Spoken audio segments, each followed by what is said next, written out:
Alright, fellow lords and ladies, time to take a look at the final episode of the day, which is Blood of My Blood.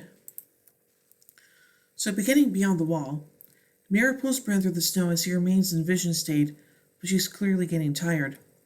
Bran experiences a rush of visions. King Aerys shouting, "Burn them all," the Red Wedding, his family, Whites in Hardhome, wildfire, dragons, Jaime Lannister, and the Iron Throne. Pursuing Whites are also seen. Mira cannot go on any further and tries to wake Bran, who comes out of his vision to say, "They found us." She can hear Whites approaching through the trees. With no more energy left to pull Bran, and barely enough to draw her sword, she apologizes to Bran for failing him, as the Whites come to sight. Just as all appears hopeless, a mysterious rider appears and attacks the Whites with a sickle and a flaming flail. Once the Whites in the immediate vicinity have been dealt with, he urges Mira and Bran to come with him because the dead don't rest and they escape on horseback. Later, when they've reached relative safety and the rider is preparing a meal, Mira asks why he helped them. The rider reveals he was sent by the Red Raven, who lives again. Just as he says this, Bran wakes up. The rider reveals himself as a disfigured Benjen Stark, Bran's uncle, and explains that he was stabbed in the gut by White Walker's sword and left to die, but the children of the Forest rescued him and stopped the magic that would have turned him into a White. He explains that Bran must now be the Red Raven, and when the White Walkers come to the realms of men, Bran will be waiting for them. Meanwhile, at Horn Hill, Sam and Gilly approach Horn Hill, the seat of House Tarly. Sam warns Gilly that they must claim little Sam as Sam's son, and that Gilly should hide the fact that she is a wildling, since his father abhors wildlings. Sam introduces Gilly and little Sam to his mother, Lady Melissa Tarly, and her sister, Lady Tala Tarly. In spite of her rough appearance, both immediately notice Gilly's beauty, and Melissa is delighted to meet her first grandchild. Tala tries to tell Sam of her upcoming betrothal, but Melissa shushes her. Tala takes Gilly under her wing, offering her a dress in a spare bedroom.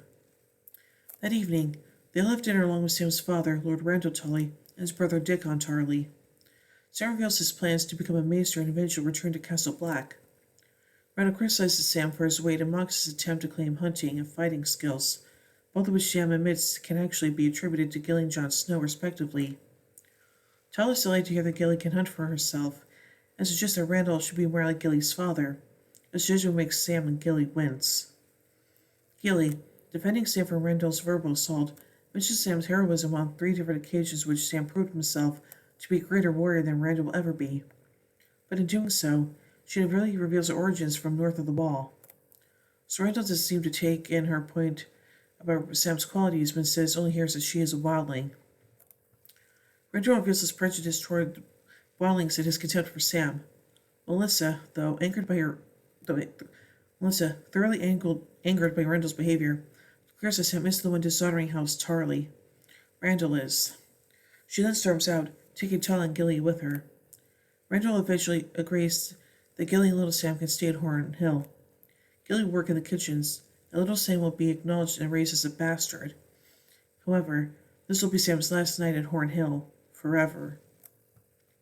Sam later apologizes to Gilly for not sitting up to his father, and that he will be leaving at first light. However, he shortly returns to her, declaring that he has changed his mind, and says that they need to stay together as they belong with each other, and that they're all leaving right now. On the way out, he takes Heartsbane, the family's Valyrian steel sword. Anyway, at King's Landing, Tom is speaking with High Sparrow about Marjorie's Walk of Atonement, and High Sparrow offers to let him see her. Tommen enters Marjorie's cell and is surprised to find her speaking positively about High Sparrow and contrarily about her past sins, including her vanity about being seen to help the poor and needy. He ends up agreeing with her feelings towards the High Sparrow. Later, Maester leads an army through King's Landing to awaiting Jaime Lannister, before giving a rather pompous speech at which Jaime cringes. Together, they proceed to the Great Sept of Baelor, outside which High Sparrow, Septonella, the Faith Militant, and a large crowd of city folk are preparing for Marjorie's Walk of Atonement. The army arrives, along with Olenna Tyrell in a litter, as High Sparrow is speaking, and Jaime demands he release Marjorie and Loras before they can be on their way. The High Sparrow refuses in defense of Jaime's threats to kill all the sparrows by saying each sparrow yearns to die in the service of the gods. After a few tense moments, he proclaims it will not be necessary, as there will be no walk of atonement. Marjorie has already atoned for her sins by bringing another into the faith. To Jamie's astonishment, the doors of the sept open and King Tommen emerges, escorted by his own guards, and walks down the steps to join the High Sparrow and Marjorie in a demonstration of unity between the crown and the faith.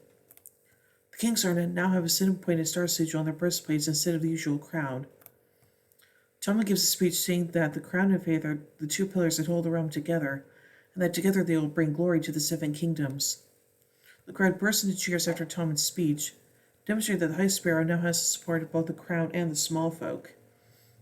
Baffled, Mace asks what is happening. Luna replies in disgust that the High Sparrow has beaten them. At the same time, a fierce Jamie sees at the High Sparrow's triumphant expression. Later, in the throne room, Tommen strips Jamie of his position in the King's Guard because of an attack on the faith as an attack on the crown, but reveals that Jamie will not have to face imprisonment or humiliation. He continues to serve his king and the Lannisters, just not at King's Landing. Jamie later complains to Cersei that he has been ordered to help Walder Frey recapture Riverrun, but instead he intends to have Bronn find as many hired killers as possible that march agrees to kill the High Sparrow. Cersei says that he should go to Riverrun and show everyone how easily a Lannister can take a castle, as to attack the High Sparrow and his fanatics will probably result in Jaime's death and destroy everything they are working for. She does not need Jaime to be in the city for her trial. It will be trouble like combat, and she has the unbeatable mountain. She reassures Jaime that they will still defeat all their enemies, and they kiss. Anyway, in Bravos, Arya is watching the second half of the Mummer's performance of The Bloody Hand, in which the character version of Tyrion poisons his nephew and murders his father. She displays amusement at the rendition of Joffrey's painful death, while the crowd watches mournfully. She then seems moved by Lady Crane's performance as Cersei. She notices Bianca, the actress playing Sansa, mouthing Lady Crane's lines, possibly reinforcing Arya's hunch that Bianca is behind the faceless men's order for Lady Crane's death.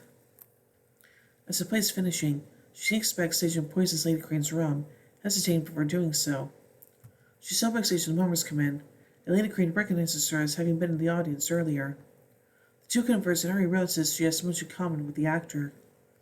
Arya suggests to Lady Crane that Cersei's final speech is out of character to the real Queen Mother. Cersei wouldn't be grief-stricken, she'd be outraged now for vengeance.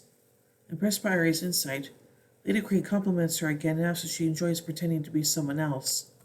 Apparently uncomfortable at what she has done, or unsettled by the question, Arya makes excuses that his father's waiting for her and she leaves.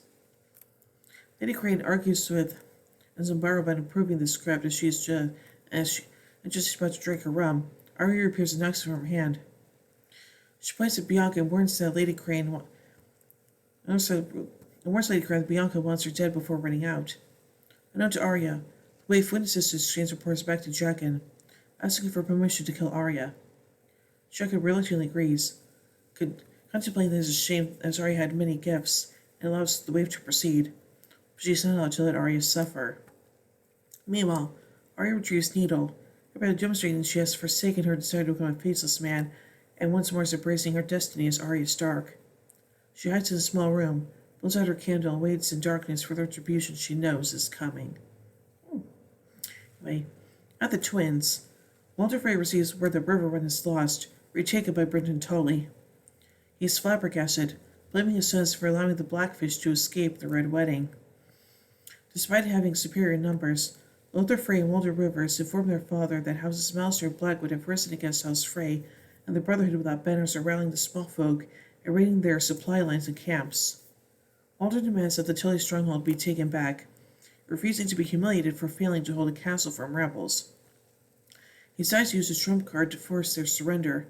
Edmund Tully, held as a prisoner of the Frey since the Red Wedding. Walder brings him to his cell and jokingly tells his son-in-law to cheer up as he is going home. And finally, in the Dothraki Sea, Daenerys Targaryen is riding with Dara Naharis and her newly acquired Khalasar of 100,000.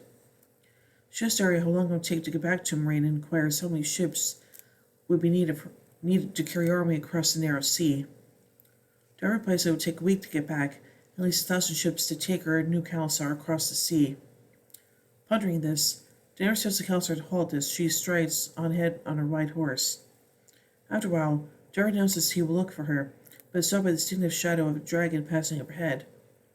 After a moment, Drogon appears and slowly circles the Khalasar before landing, revealing Daenerys on his back.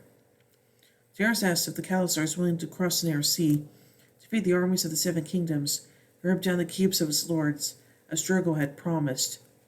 When they shout their affirmation, Daenerys reminds them that every Khal in history has selected 3 blood riders to ride aside at the head of the Khalasar. Daenerys, however, is not a Khal and does not have to abide by their rules. Therefore, she declares the entire Khalasar her blood riders. Nice. So overall, I think this is a pretty darn good episode, and yeah, I'm happy that Tommen was able to, prevent Marjorie's Walk of Atonement, seeing how badly that went for Cersei and that stuff. But also, yeah, I do think it's kind of interesting that Arya no longer desires to become a faceless man, but hey, sometimes a girl's got to do what she's got to do, so yeah. So overall, I give Blood in My Blood 4 Iron Thrones out of 5. Anyway, tune in tomorrow as we do the next episode, The Broken Man. So, until then, remember everyone, winter is coming.